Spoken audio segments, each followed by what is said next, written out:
On Wednesday, the Mariners let the series slip at home to the Red Sox and Trevor Story. Welcome to the Dom Skiing Channel, your one-stop shop for the Mariners storylines on Seattle's minds. And the Mariners lost this one 3-1 after an ace starting pitching matchup between Luis Castillo and Garrett Crochet.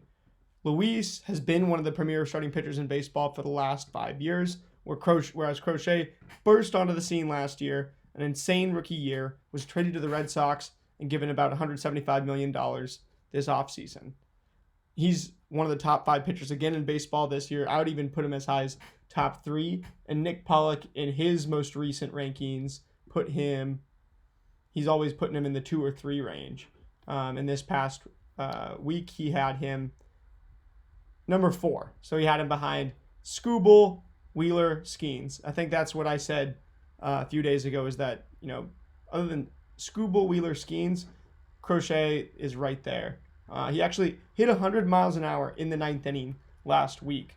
So obviously just a guy, an absolute flamethrower of a pitcher. I've said before that if Luke Raley were a pitcher, this is what he would look like. Or Garrett Crochet makes me want Luke Raley to become a pitcher. Because he basically had that same build, insanely athletic, absolutely ripped, a huge explosive athlete, not maybe a guy who would fit well side to side as a center fielder or anything, but as a corner outfielder or an absolute fireballer on the mound. Absolutely fits that bill.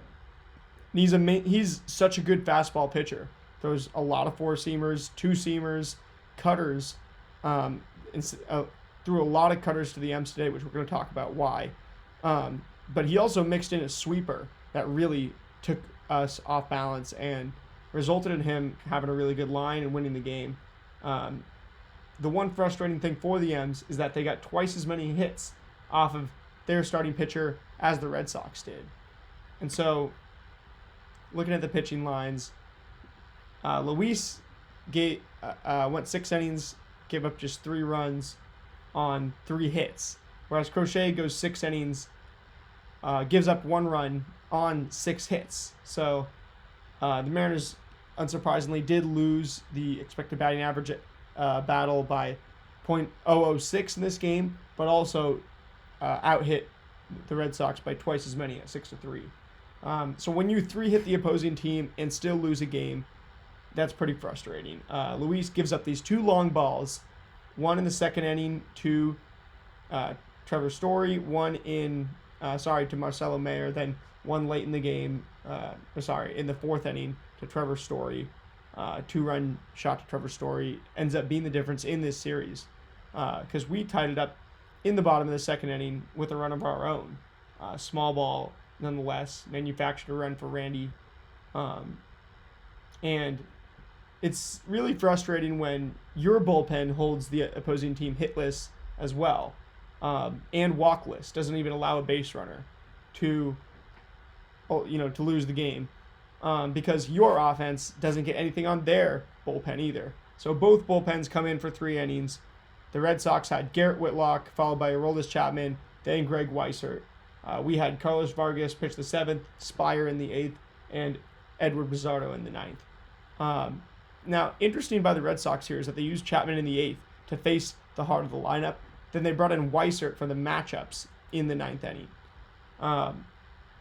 With Crochet, struck out 8, didn't walk any of our guys, really gave them a hard time with mostly fastballs, but did mix in that sweeper, especially as his knockout pitch.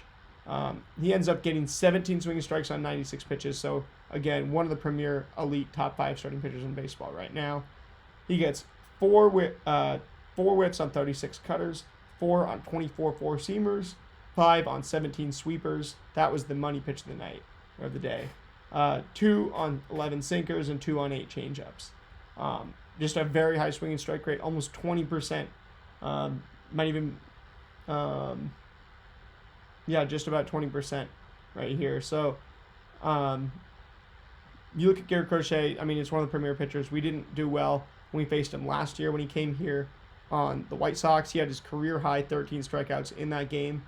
And then, Whitlock getting 2 swinging strikes on 9 pitches, Chapman getting 3 on 14, and Weissert getting 1 on 12. But we just couldn't hit him. And our offense didn't get going on Wednesday.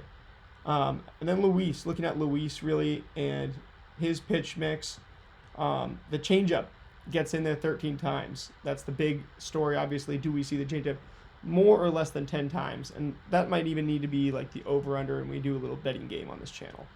Because that is the money pitch for Luis, and it kind of dictates how he's going to use his arsenal. 11 swinging strikes on 86 pitches for Luis in this one. Gets 7 whiffs on 33 four-seamers, none on 23 sinkers, 2 on 17 sliders, and 2 on 13 changeups. So you get the whiffs mostly on those breaking balls, but you get quite a few on the four-seamer again here. We had another Mariners pitcher get quite a few on the four-seamer, Brian Wu, this past week in his excellent start on Tuesday night. But when you look at 7 on 33 four-seamers, that's really good. None on 23 sinkers, that's really bad. Did get hit hard on the sinker and the four-seamer, but limited the damage on both the secondaries. Just want to see more secondary usage because he can't be a big swing and miss guy without the secondaries working really hard. He can't be a huge, the sinker sometimes is big on swing and miss, but sometimes, especially with sinkers, you see this a lot in the major leagues.